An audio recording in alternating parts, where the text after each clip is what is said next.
Sadarkah kamu, kalau semua suara yang kamu dengar di kepala, yang kamu sebut pikiran itu, bukan kamu? Sadarkah kamu kalau semua trauma, semua kesedihan, semua kekecewaan, semua dendam, semua kemarahan, dan kecemasan yang kamu rasakan bukan kamu?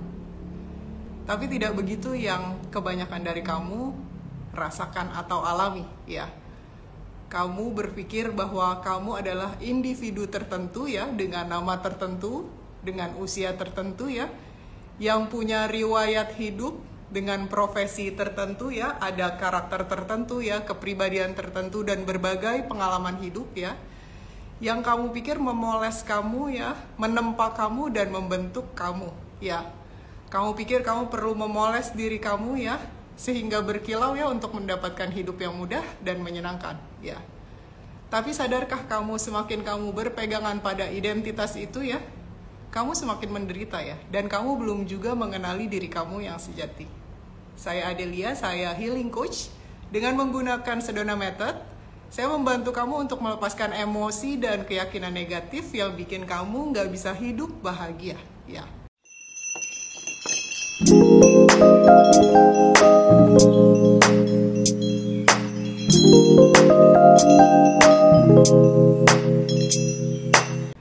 Nah, hari ini kita akan ngobrol-ngobrol ya bareng Mariska ya, salah satu coaching klien saya yang dulunya sangat takut untuk melepaskan identitasnya ya. Karena Mariska merasa bahwa kalau dia melepaskan semua cerita-cerita hidupnya, semua pengalaman hidupnya ya, dia tidak bisa menjadi dirinya yang sekarang ya.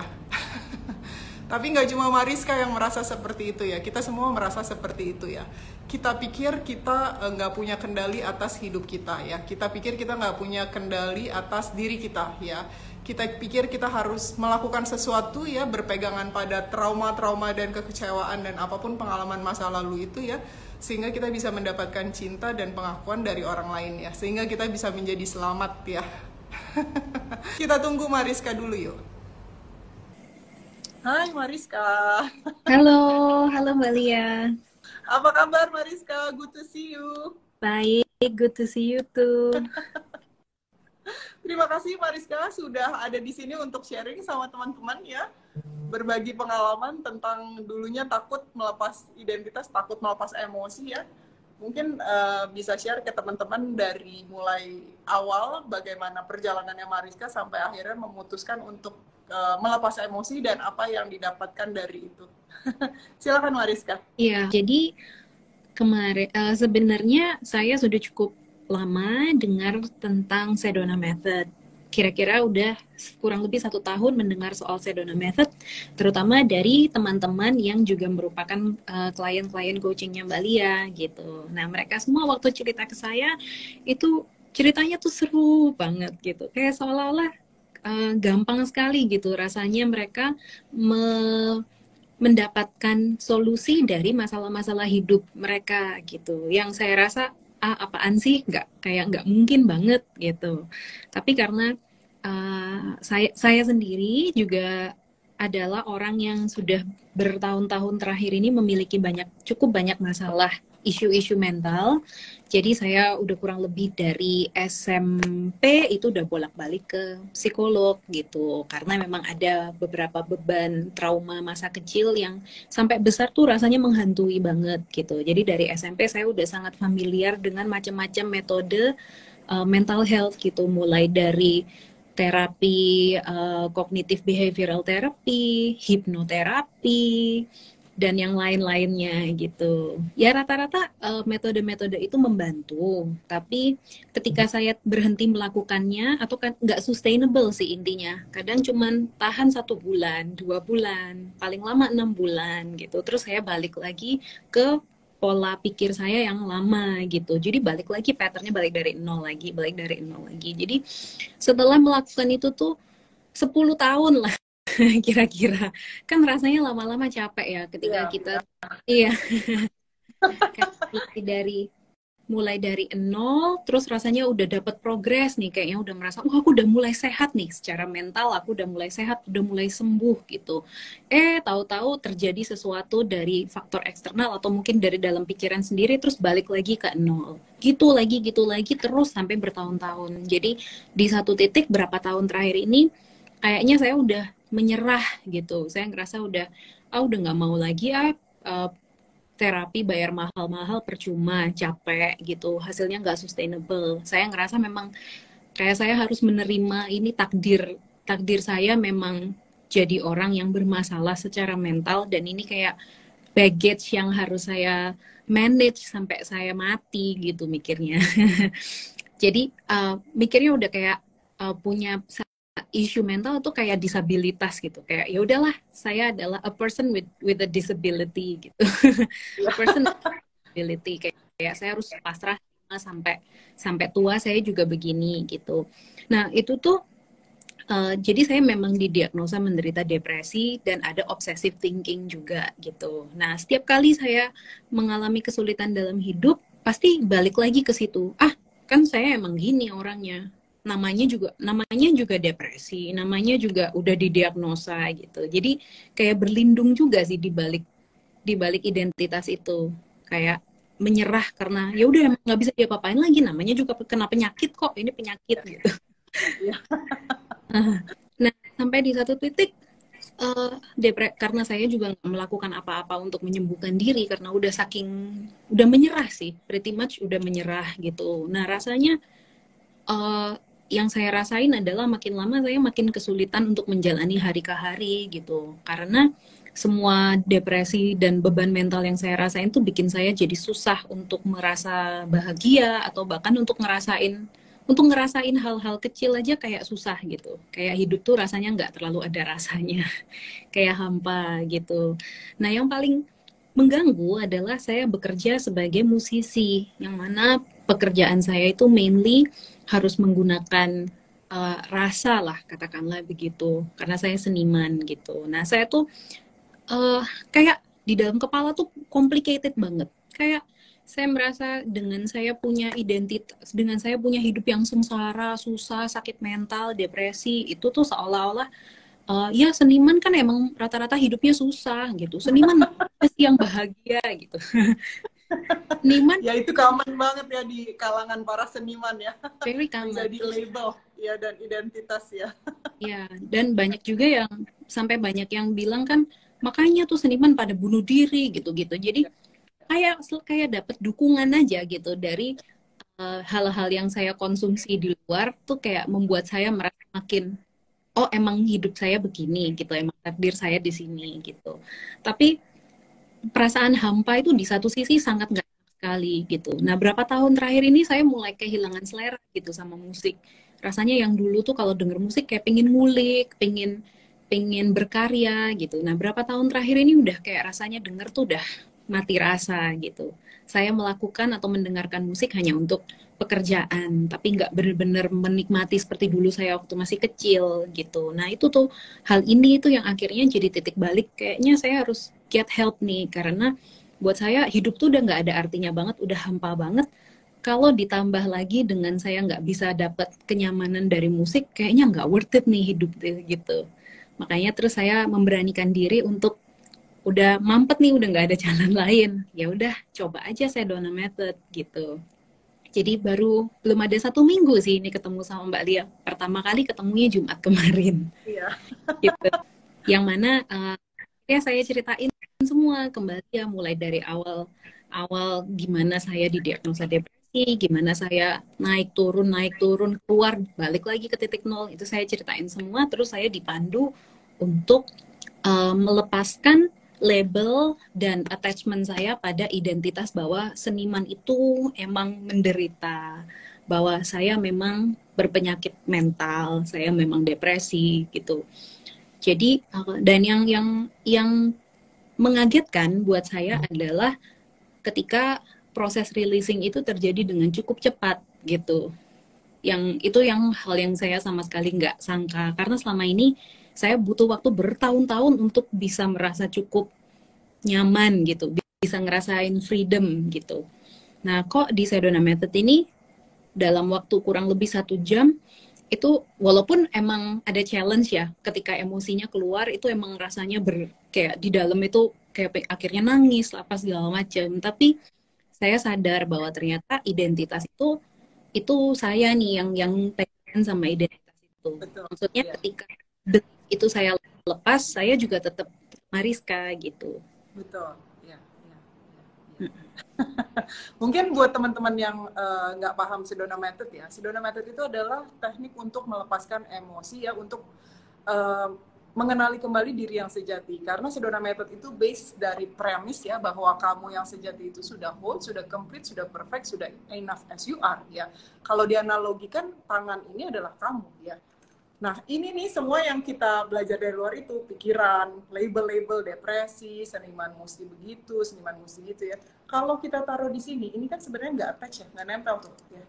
Tapi kita yang pegangin, seperti Mariska bilang, ini kita pegangin, ya nggak sih? Tapi lama-lama kalau kita pegangin kayak gini, jadi familiar ya. Jadi ini identitas kita rasanya. Kalau mau dilepas, gitu panik, oh, rasanya kok nggak ada pegangan gitu ya, seolah-olah gitu ya. Tapi kan ini sebenarnya megangin kita juga gitu. Kalau kita lepasin, ternyata kita baik-baik aja, nggak mati juga, malahan lebih free gitu, lebih bebas ya ketika tidak memegang ini lagi gitu.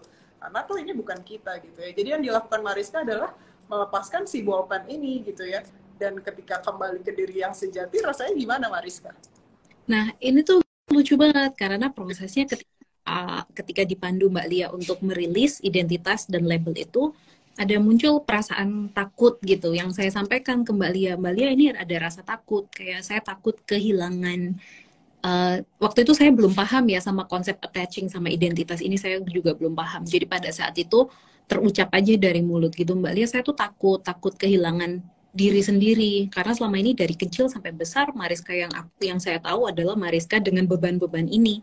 Ini kalau beban-beban ini dilepas, siapa saya gitu. Terus pengalaman-pengalaman yang hidup yang susah itu kan udah bikin saya tuh jadi orang yang lebih bijaksana lah, lebih kuat lah. Itu udah bikin saya jadi orang yang seperti ini sekarang. Kalau itu saya lepas, saya jadi kosong dong gitu. Itu tuh bener-bener, dan perasaan itu tuh rasanya real banget. Kayak bener-bener takut banget. Kayak saya nggak siap nanti harus memulai lagi dari nol, lalu mencari lagi siapa saya. Kayak mencari pengalaman-pengalaman hidup baru yang akan membuat saya bijaksana dan sebagainya dan sebagainya. Jadi saya sampaikan gitu. Tapi Mbak Alia bilang nggak apa-apa, perasaan takut itu jangan jangan disangkal gitu ya, jangan disangkal, jangan di-deny, dibiarin aja, dirasain, dan itu tuh bener-bener takut banget, rasanya kayak mencekam gitu, sampai sampai nangis sampai segala macam. Tapi ketika akhirnya perasaan takut dan belief itu dirilis, terus emosinya udah mereda, ditanyain lagi sama Mbak Lia, nah gimana rasanya sekarang? Tetap Mariska kan? Terus saya jadi ketawa. Loh, iya ya. Nggak hilang ya Mariskanya. Iya juga gitu. Saya tetap orang yang sama gitu. Ya saya ya nggak tidak kekurangan apapun, yang dihilangkan cuman kayak perasaan perasaan takutnya yang tadinya tuh kayak begitu membelenggu dan bikin hidup saya tuh nggak nyaman. Betul, iya, iya. Ternyata simpel ya, nggak selama itu ya untuk melepas emosi ya. Mariska ini inspirational ya untuk membagikan ke teman-teman bahwa ternyata sesuatu yang kita pegangi bertahun-tahun ya, Mariska bilang udah 10 tahun butuh bantuan ya, ternyata nggak sesulit itu ketika kita memutuskan. Jadi kita sebenarnya punya kendali atas hidup kita, bukan kita yang dikendalikan oleh perasaan itu, oleh emosi itu, oleh label itu, oleh tanda kutip identitas itu gitu ya. Kita yang sebenarnya mengendalikan itu semua gitu. Kita punya kontrol terhadap itu semua. Kita yang bereaksi soalnya ya nggak sih?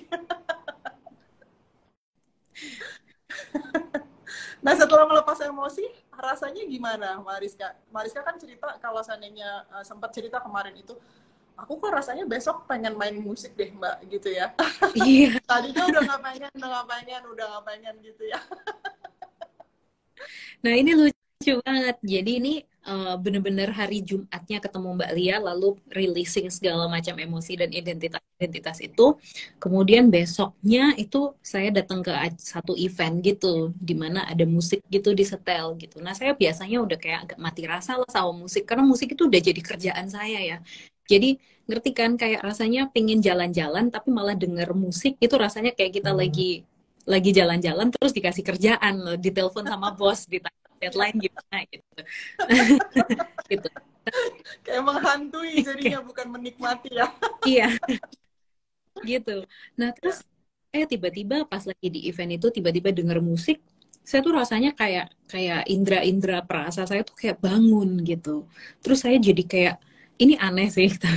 Jadi rasanya kayak mendengarkan musik tuh padahal lagu yang udah saya udah familiar banget, tapi rasanya tuh kayak denger untuk pertama kalinya gitu.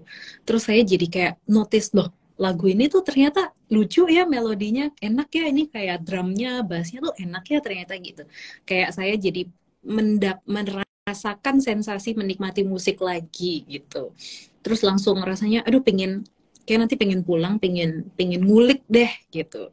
Nah itu saya kaget gitu. Terus saya langsung share sama teman-teman di grup karena kita punya WhatsApp support group gitu di mana kita sharing apa ngasih update-update kita tentang uh, apa namanya progres kita gitu. Terus saya cerita aja, Proses teman healing ya. saya cerita teman-teman saya udah lama banget sama musik tapi hari ini pertama kalinya saya tuh bergairah lagi gitu untuk berkarya gitu eh eh, itu tuh buat buat saya hal itu tuh sudah reward yang sangat-sangat nggak ternilai ya karena dari mati rasa terus bisa merasakan lagi tuh rasanya kayak hidup lagi gitu. Kalau selama ini kayak agak agak kayak zombie gitu. Hidupnya udah jadi zombie terus sekarang hidup lagi. Itu Iya. dengan dengan itu aja saya sebenarnya udah cukup sangat-sangat bersyukur banget. Tapi kemudian hari berikutnya itu masih ada lagi ternyata hadiah yang lebih besar lagi, yaitu nggak tahu dari mana, nggak ada special occasion, nggak ada apa-apa gitu. Lagi, pokoknya hari biasa aja lah, just another regular day gitu. Tiba-tiba ada sahabat saya datang nih bawa keyboard baru, Grass Yes. gitu, hadiah gitu. Jadi ini ada hadiah nih buat kamu paket besar gini masih dibungkus baru Grass. Saya dari ngelihat bentuknya ini udah mencurigakan nih kayak bentuknya kayak keyboard gitu. Ya. Di unboxing itu keyboard Casio baru Grass dan yang lebih luar biasa itu adalah tipe yang saya inginkan. Udah saya pengen beli. Saya udah pengen beli 1 tahun yang lalu, tapi saya nggak for some reason saya nggak pernah beli karena ya pelit lah, takut duitnya habis lah gitu. Jadi benar-benar nggak pikiran. Saya udah nggak pernah mikir mau beli keyboard itu, cuman sekedar menyimpan aja. Dateng keyboardnya nggak usah usaha apa-apa gitu. Dan kok bisa di tipe yang persis yang saya udah pengen gitu. Dan maksudnya itu dari sahabat saya yang memang dia bilangnya ini hadiah Natal, tahun baru sama ulang tahun dijadiin satu. Tapi Natal udah lewat dari kapan? Tahun baru udah 1 bulan lebih. Saya ulang tahun udah tahun kemarin gitu. Jadi nggak nggak- no particular reason saya tiba-tiba dapat Ya. dapat durian runtuh Ya. gitu. Dan Ya. kok timingnya tuh bener-bener sangat immediate, instan banget gitu. Keren ya. Langsung disupport ya begitu. Oh, saya mau masih main musik lagi. Ada, tenang aja Mariska, datang ya. Ini loh keyboard yang kamu mau selama ini. Gitu. Itu bener rasanya kayak dapat konfirmasi kayak ayo ini Ya. udah saatnya berkarya lagi gitu. Keren ya, keren banget ya Mariska ini ya. Jadi ini membuktikan bahwa ketika kita melepas yang bukan kita, kita kembali lagi ke diri kita yang sejati ya, which is yang sudah sempurna, sudah whole, sudah complete, menyadari bahwa keberlimpahan saat ini sudah selalu tersedia ya, kebebasan saat ini sudah ada, ketidakterbatasan sudah ada saat ini ya. Dan kita tidak lagi berpegangan pada limitasi, ternyata hidup menyediakan aja gitu ya nggak Ya. sih, dan terurai begitu saja ya. Oh ya padahal soal soal saya itu selama ini udah merasa hampa gitu sama musik segala macem itu tuh saya sejujurnya nggak pernah cerita ke siapapun tuh karena termasuk soal saya reveal kalau sebenarnya saya sudah pernah di depresi dan sebagainya itu hanya mungkin cuman 2 orang aja di hidup saya yang tahu gitu ya.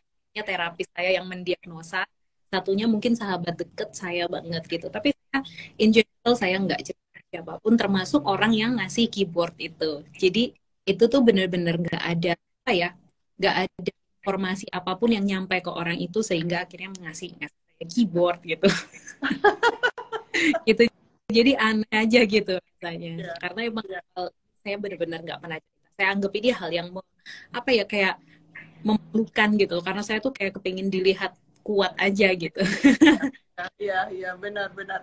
Sudah memang mengalami segitu banyak dalam tanda kutip trauma dan penderitaan, kok masa nggak kuat-kuat sih, masih cengeng gitu ya, rasanya gitu ya. Kayak, Iya. harus kuat lah gitu. Gak usah cerita-cerita Iya. hal-hal seperti itu gitu ya. Iya. Ternyata gitu ya teman-teman ya, ketika kita melepas identitas, lihat deh Mariska juga mukanya berubah. Mariska ngerasa gimana secara feeling level ya, dan secara tubuh lebih ringan nggak rasanya? Eh, dulu kemarin saya tuh sering banget dikomentarin sama orang, katanya kayak alisnya sama bahunya itu kaku banget gitu. Yang saya juga nggak nggak tahu kenapa gitu. Saya ngerasa ya emang badan saya gini gitu, nggak merasakan ada sesuatu yang aneh gitu. Eh, Cuman berasa aja kadang suka pegel gitu, atau kadang kalau kalau alis kan kelihatan banget kalau di foto atau apa, karena saya juga ada kerja selain sisi, kadang-kadang saya kerja acting juga gitu. Jadi kadang-kadang kalau di acting di kamera kayak saya nggak sadar nih merenggut, tapi ternyata banyak banget di frame tuh merenggut gitu. Tapi saya ngerasa ini default saya begini aja gitu. Yang ternyata kemarin setelah dirilis itu juga sama sih. Instantly itu badannya berasa enteng, kayak seolah kayak problem tuh selama ini ditanggung di shoulder gitu. Terus shouldernya jadi lebih relax. Alis saya nggak terlalu mood lagi gitu. Kayak dapat dapat konfirmasi kalau ternyata oh memang banyak beban kita, beban pikiran tuh banyak yang ditanggung sama badan juga. Betul, betul. Iya. Kita menyimpan ya, store ya, energi-energi itu tanpa sadar ya di badan kita. Makanya kita akhirnya jadi kebanyakan orang yang kebanyakan pikiran, jadi stres gitu kan. Lama-lama termanifestasi menjadi penyakit fisik yang serius ya akhirnya gitu. Karena kita nggak mengerti dan nggak pernah diajarin juga caranya melepas emosi ya. Kita pikir semua pikiran-pikiran kita itu nyata, semua pengalaman hidup kita itu real ya, semua perasaan kita itu adalah fakta yang harus divalidasi gitu, valid gitu ya dibilangnya ya.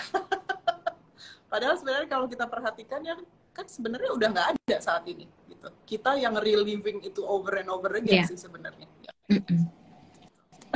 Iya. Semenjak coaching pertama hari Jumat kemarin, itu juga saya merasain banget. Karena kemarin di sesi kemarin kita ngelepas identitas saya dan belief saya bahwa saya sakit, saya depresi segala macam. Dan satunya lagi saya juga melepas belief bahwa saya tuh harus kerja keras gitu untuk kayak ngedapetin apa yang mau gitu. Karena dari kecil saya juga diajarin lah sama keluarga dan juga dapat konfirmasi dari lingkungan, dari sekolah, dari tempat kerja bahwa kalau mau sukses itu harus kerja keras gitu. Gitu terus diulang-ulang, ditanamkan sampai akhirnya yang terjadi adalah saya tuh nggak bisa menerima kebaikan apapun dari orang lain kalau saya nggak memberikan sesuatu balik gitu. Entah itu berupa ya kerja keras lah, apalah gitu. Tapi saya selalu ngerasa apa sih gitu, nggak bisa saya terima sesuatu kalau nggak earn it gitu. Saya harus earn gitu. Saya nggak bisa terima begitu saja gitu. Nah itu juga kemarin dilepas juga, dan yang terjadi setelah itu ya itu sih udah langsung berasa besok lusanya dapet keyboard. Tanpa perlu ngapa-ngapain ya, nggak harus Iya, earn. Satu-satu yang dilakukan hanya releasing. iya gitu. Jadi dan nggak ada Ya, perasaan salah juga gitu pas kita mendapatkan apa yang kita mau. Kalau dulu saya kalau dapat terima kebaikan dari orang sungkannya setengah mati. Sungkan banget, terus langsung mikir gimana ya cara balasnya. Nanti kalau dia ulang tahun saya beliin ini. Tapi duitnya nggak cukup. Oke, kerja dulu nabung gitu. Jadi makin rumah. makin muter, makin spinning ya. Makin menderita. Saya juga Makin dulu gitu. menderita. Iya, saya juga dulu gitu tuh. Kayak keran menerimanya tuh ketutup banget. Jadi ngasih terus kehabisan air, gimana nih kehabisan air? Mau cari air sendiri gitu ya. Jadi kalau orang nih air nggak usah, makasih saya bisa cari sendiri gitu kan. Iya gitu. Ya ya. Padahal kalau abundance ya, keberlimpahan itu dua keran itu harus kebuka ya, keran menerima dan keran memberi. Jadi kita memberi, kita menerima gitu kan. Jadi kayak angka 8 gitu ya, infinite jadinya makanya gitu ya. Tapi kalau salah satu keran ketutup ya, either kita nggak bisa menerima atau kita nggak bisa memberi gitu kan. Banyak juga kalau kita mungkin tipe yang dulunya kerannya nggak bisa menerima, ada juga yang nggak bisa memberi gitu ya, semua dikekep, disimpan sendiri gitu ya, takut ini takut itu gitu ya, banyak juga gitu ya. Jadi padahal sebenarnya kuncinya adalah membuka kedua keran itu sehingga alirannya makin besar gitu ya. Dan kita menyadari lagi bahwa hidup itu memang sudah keberlimpahan, semua udah disediain gitu ya. Jadi kalau misalnya teman-teman tertarik ya untuk melakukan releasing ya, silahkan nonton ya IGTV atau silahkan nonton banyak releasing ngobrol-ngobrol seperti ini di YouTube channel ya, atau kamu bisa booking private coaching atau ikut workshop bersama saya ya. Bedanya private coaching dengan workshop adalah kalau workshop itu kita grup ya, group of people. Jadi sometimes kita nggak sadar, oh saya ada masalah ini ya, ketika seseorang bertanya tentang masalahnya, oh ternyata saya juga ngerasain itu tapi saya nggak sadar, saya lupa gitu ya. Itu kalau workshop. Tapi kalau private coaching ya seperti Mariska gitu ya, jadi langsung laser fokus, ini saya datang dengan masalah saya seperti ini, nah itu yang kita rilis gitu ya. Jadi kalau misalnya kamu tertarik, silakan klik link di bio ya, atau kirim DM atau komen di kolom komentar ya. Karena kalau kita hanya menyediakan support, yang memutuskan ya kamu, yang mau membantu diri sendiri ya kamu gitu ya. Jadi kamu yang nonton dulu video-video awal ya kamu gitu, kita udah sediain ini loh, kayak sebenarnya ya tadi saya bilang segala sesuatu sebenarnya udah disediain, hanya kita mau nggak gitu ya, nggak sih, menerima itu gitu. Ya, ada lagi Mariska yang mau ditambah untuk teman-teman di share? Mungkin mau mengencourage teman-teman aja untuk kalau memang ini salah satu yang saya ceritakan tadi itu mungkin teman-teman bisa relate. Aku mau encourage aja teman-teman untuk just do it gitu, karena ini bener-bener udah rasain sendiri, terutama ini buat orang-orang yang suka overthinking ya, karena saya juga orangnya sangat overthinking banget. Jadi waktu pertama kali dengar soal Sedona Method ini kayak it sounds too good to be true gitu, to be honest. Karena apalagi saya punya belief bahwa apapun itu yang mau kita dapatkan itu harus kerja keras dulu gitu, baru kita layak mendapatkannya. Termasuk juga mental health gitu. Kayak mental health itu sesuatu yang mungkin saya harus journaling setiap hari, mungkin saya harus meditasi 1 jam terus setiap hari, saya mungkin harus gini, harus begitu, harus olahraga terus, harus yoga, harus apa segala macam. I have to work for it untuk bisa mendapatkan state of mind yang tenang gitu. Tapi sepertinya bukan itu sih jawabannya, karena semakin gitu, semakin itu yang saya lakuin, saya semakin kayak capek juga, karena tenaga saya terbatas juga kalau saya hanya ngurusi mental health itu. Jadi sebenarnya solusinya bisa semudah itu dan seenteng itu. Jadi jangan takut teman-teman untuk memulai atau mencoba gitu. Benar sih, yang penting adalah yaitu mau dulu membantu diri sendiri gitu ya. Jadi semua pilihan ya, pilihan kita sendiri ya. Thank you banget Mariska ya sudah share sama kita semua ya. Sama-sama Mbak Lia. Semoga teman-teman jadi lebih merasa punya teman, kalau mungkin kita punya problem yang sama, jadi kita bisa sama-sama menjadi orang-orang yang lebih bahagia dan lebih ikhlas gitu. Yes. Ya, remember ya, sebenarnya ya, kalau seandainya kita sudah sadar, nggak ada hal yang perlu kamu lakukan ya, dan kamu nggak perlu kemana-mana untuk menjadi yang sejatinya kamu, yang sudah sempurna, sudah whole, sudah complete, sudah perfect as you are. Jadi terbuka sama kemungkinan itu ya. Kalau kamu mau usaha ya, kalau Lester Levinson, pria yang menginspirasi Sedona Method, pernah bilang ya, kalau mau usaha yang paling tinggi yang dilakukan adalah releasing. Artinya kita melepas yang bukan kita gitu ya. Jadi semuanya pilihan ya. So thank you banget Mariska ya, I love you ya. So happy for you. Terima kasih teman-teman semua ya, sampai ketemu lagi ya di ngobrol-ngobrol kita berikutnya, di workshop berikutnya, dan private coaching berikutnya ya. I love you all very much. Bye for now.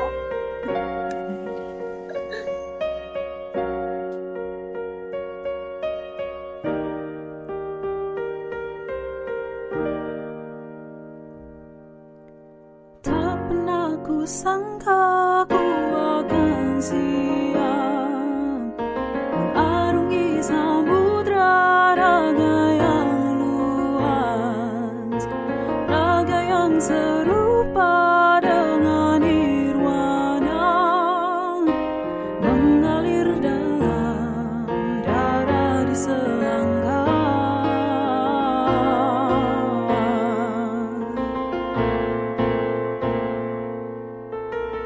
Ternyata tanpamu aku pun mampu menjadi seperti yang aku mau, bercinta dengan diriku seutuhnya.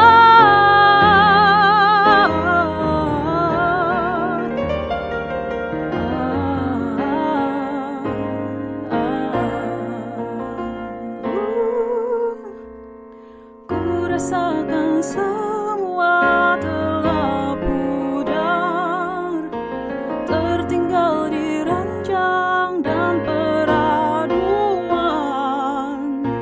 Seluruh semesta tengah memandang lukisan surga di tubuh wanita.